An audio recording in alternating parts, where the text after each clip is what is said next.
The planning conversation starts here on the Income Protection Podcast. Here's your host, Mike Cogdall and Grayson Owen. All right, Mike, we're back, and it is June 2025, which, Mike, it means one thing. It is no longer Disability Insurance Awareness Month, but that does not mean that we're going to take our foot off the gas pedal. We're going to continue bringing awareness on this important topic. Well put, Grayson. Yeah, Disability Awareness Month is mostly for actually financial service professionals of all types, right? I would say even the property casualty world has no idea what we're talking about when we talk about Disability Insurance Awareness Month. But I think everybody that is involved in our industry, which it's fairly a small community, did a pretty gosh darn good job vis-a-vis social media or any other means of communication, just reminding people. I actually saw more posts in May than I saw previously in the last 4 or 5 months about disability, and it just wasn't Alex and you and Max. It was other people. So I thought that was pretty cool. And people, I saw a couple property casualty guys. As a matter of fact, sidebar story, I had a guy from New York who kind of does more property casualty call me. And I think you're aware of the guy, and I know Alex is aware of the guy, and he called me, and I get this voicemail that says, "Hey, I got to talk to you. Call me back." And it's a New York City number, and it's like, I don't know that many people in New York. Anyway, short story long, I called the dude because why not? I don't have any idea who this is. Anyhow, he goes, "Man, I've been listening to your podcast, and I've been like reading stuff that you guys do." And he goes, "There's a couple of lines that I just really love, and it fits into my business so well. Is your risk protection package current and up to date?" And he goes, "Can I use it?" I'm like, "Dude, this is why we do what we do. Of course you can use it. This isn't, that's not what we're in this business for. This is the business of people," is what I said. And he just started laughing. He goes, "So anything that you say I can use?" And I go, "Absolutely." As a matter of fact, it makes me, I'm more proud and much happier when somebody uses something that I've said versus even getting a paycheck. Because you know what? It's about others. And so you feel free to use anything you want. Just remember, I swear a lot. You might want to stay out of that lane a little bit, but otherwise, go ahead, run with it, my friend. It would be awesome. So yeah, we're in a good place.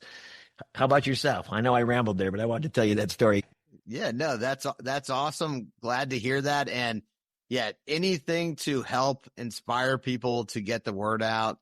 We're all about that. And, we want to see not only wholesalers and carrier representatives from our corner of the industry posting about income protection and DI solutions, but everybody, producers, especially that are speaking to consumers out there and employers. We have to continue to get loud about this stuff. So glad to hear you had an incoming call about that. That's exciting stuff, Mike. It's really fun to do it that way, isn't it? I mean, so they, and you are pretty gosh darn good at social media, as I've said before. And you know what? If you can't meet somebody face to face, I guess I'm going to always say it's the next best thing. So why not? It sure doesn't hurt.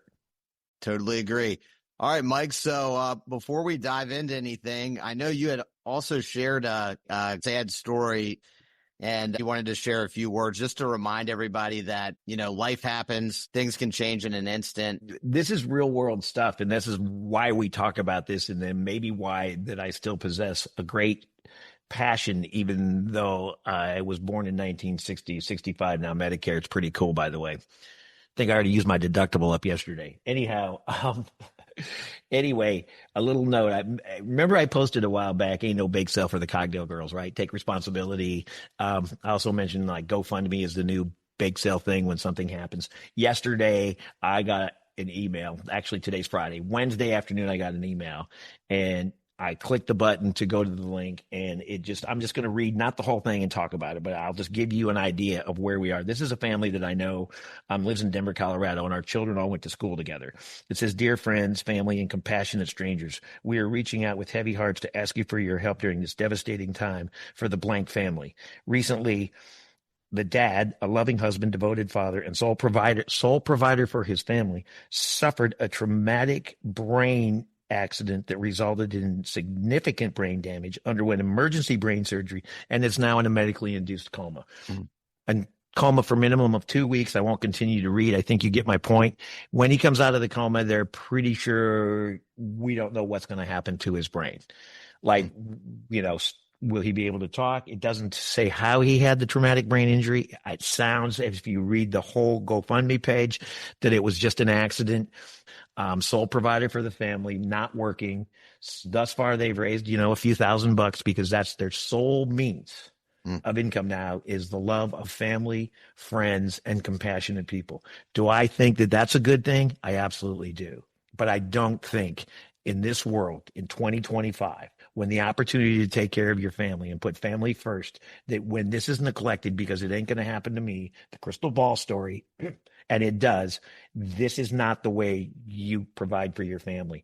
I feel very strongly about take care of what is your responsibility.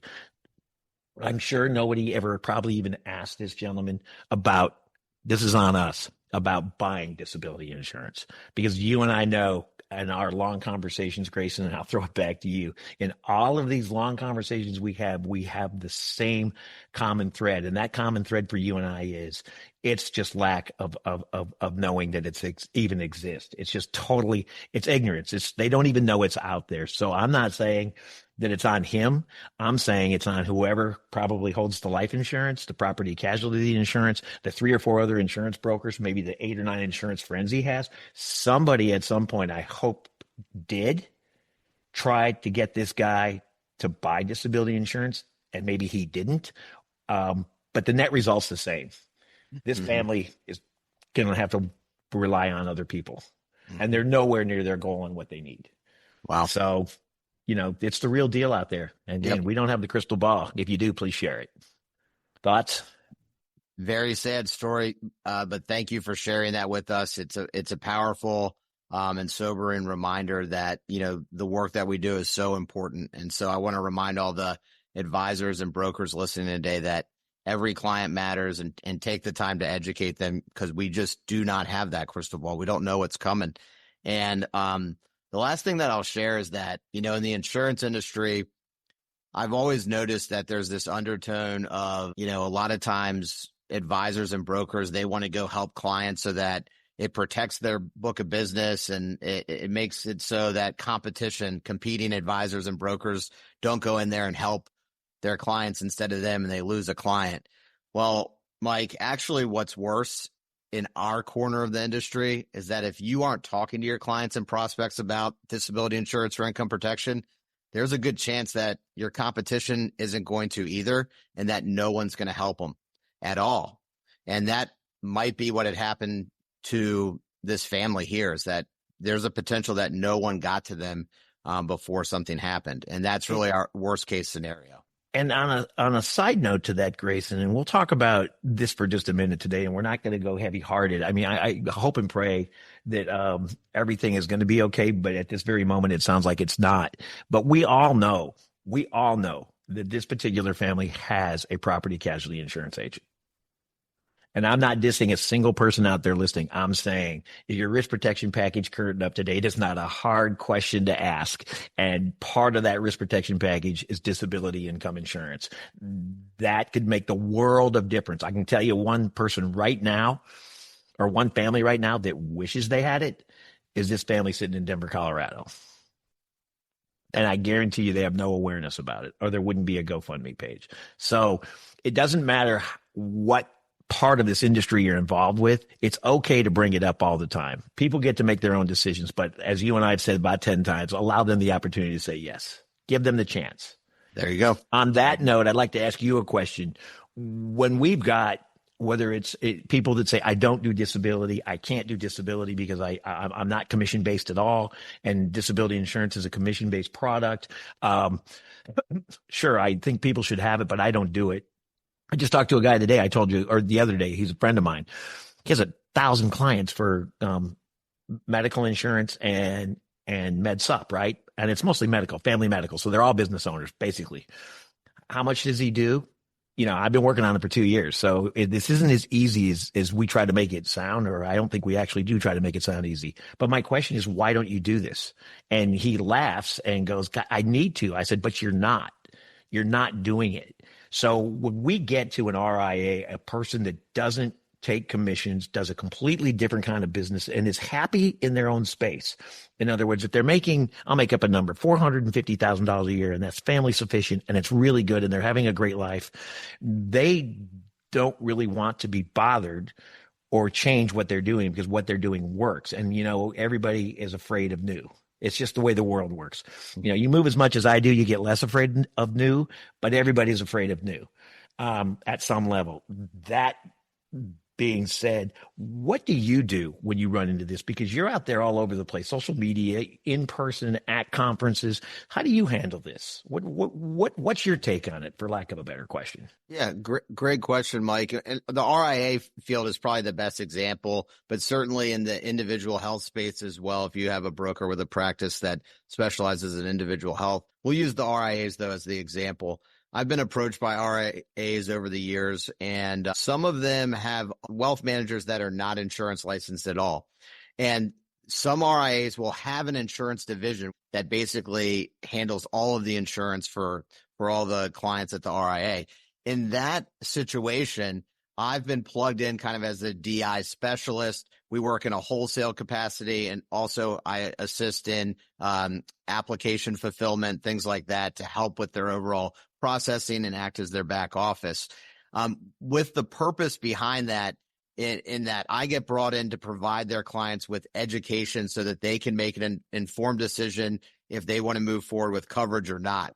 And those RIAs in those situations are making DI part of their planning process. So they want to be able to check the box that they've informed their clients. Because if they're not doing that, there's a big gap in the plan potentially. So the RIAs have to understand that. Another type of RIA situation is when there is no insurance arm at all, and perhaps the wealth managers and planners have no insurance license, or they do not sell product themselves. A lot of times my brokers work in partnership capacity with them, or I'll introduce a broker to become their insurance specialist, and I just work in a wholesale capacity. And in both of those arrangements that I just discussed, it really is all about informing those clients so that they can make an educated decision on coverage for themselves. And the RIA loves that, because then they don't have to take the responsibility to learn all the ins and outs of these quote unquote complex products, right? We become the specialist. The broker becomes the specialist. So we do all that work, and it allows them to confidently check that box, making sure that their client's disability protection is current and up to date. One more follow-up question here, and maybe we can give some insight to the listening audience out there today. How does it start? Is it the RIA that says, what do you have them say to make this thing happen? So one of the biggest problems we have is to set anything into motion. We all know everybody joins a gym on January 1st and they're done by January 8th, right? I got good intentions. So what is the best way to get this thing started? We're at 0 right now, and we got to get her across the finish line. Where does it start?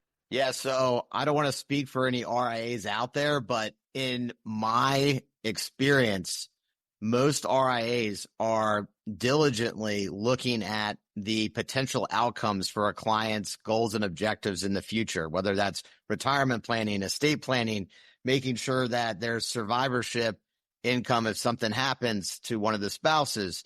And they're looking at all those variables within the financial plan. So they just need to become aware that, hey, if one of the income earners goes down with a disability, how likely are those goals and objectives going to be accomplished in the future? And if that's a big problem and there's nowhere to draw money from, then we know we need to go price out what comprehensive disability protection looks like. So they need to be aware of this variable in the financial plan, that if a disability happens to either spouse who might be income producing for the family household, a light bulb needs to go off to say, hey, Mr. and Mrs. Klein, as part of your annual review this year, please send us all of your in-force and employer-provided long-term disability coverage. We're going to have our broker specialist and their DI wholesaler evaluate your current plan and see if there's any gaps in your coverage where we might recommend additional long-term disability coverage.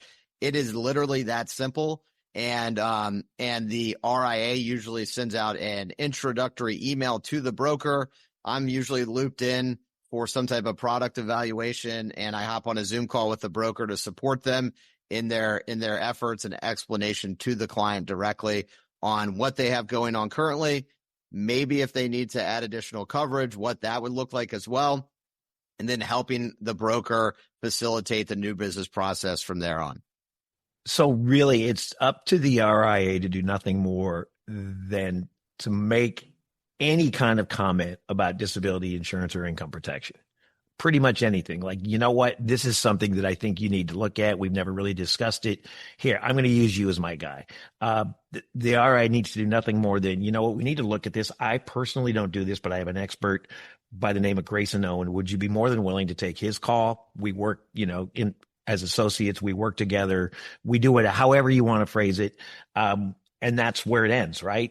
And the client goes, I don't really want to do this at all. Well, I get the RIA is not going to jam it down somebody's throat, but that's kind of where it ends. And then a broker picks it up and runs from there. And then the client still gets informed and gets to make the decision.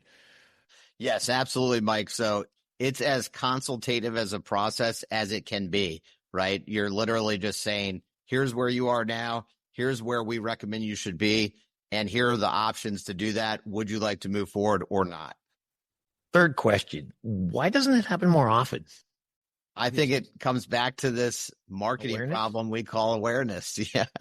And as silly as it sounds, we talk about it all the time.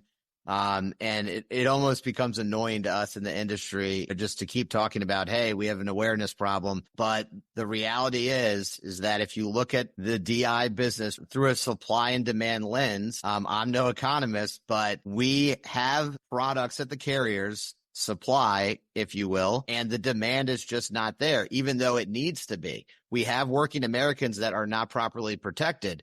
But the variable in there, why there's not crazy amounts of demand all the time, is that those working Americans have no idea that this coverage exists. Well put. And we're doing everything that we can within our scope or our power to try to make a change here. This is done for me for fun. And for you, because I don't feel like I'm ever working, not just a podcast. It's a daily grind to get people to understand that it's your responsibility to take care of what's yours. And that includes your own health. I mean, holistically, it's not just disability insurance, but there's this thing called life happens and we all know about it. And it's constantly changing. Every day is a new day. You can ever look backwards. But I just wonder how many hundreds of thousands of people are out there saying, I wish somebody would have told me. And with that, I'm kind of leaving you with that thought. I wish somebody, call that a cogism today. I wish somebody would have told me about this before X happened. Gosh darn it. Why didn't somebody let me know this was available? Yep.